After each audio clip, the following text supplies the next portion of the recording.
আসসালামু আলাইকুম, আমি মাইশা জাহান তোফা। এক নজরে দেখে নেই সারা দেশের আপডেট। যুক্তরাষ্ট্রের ব্যাখ্যায় বাংলাদেশে আগামী ভোটের পরিবেশ অনিশ্চিত হওয়া নিয়ে মন্তব্য এসেছে।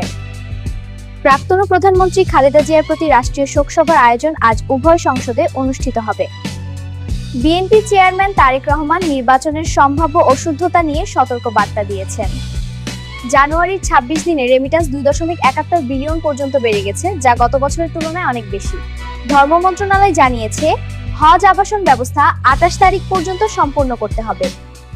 ওমান শিগগিরই বাংলাদেশিদের জন্য কর্মভিসা পুনরায় খুলবে বলে নথিভুক্ত প্রতিশ্রুতি দিয়েছে। নির্বাচনের মাঠে সহিংসতার অভিযোগ ও প্রশাসনিক সতর্কতার খবর হয়েছে। বিশ্বব্যাংক জানিয়েছে, এই অর্থবছরে বাংলাদেশের অর্থনৈতিক বৃদ্ধি কমিয়ে 4.6% করা হয়েছে। নির্বাচনের প্রস্তুতি। ১২ ফেব্রুয়ারি বাংলাদেশের সাধারণ নির্বাচনের প্রচারণা তীব্র হচ্ছে। অর্থনৈতিক চ্যালেঞ্জ।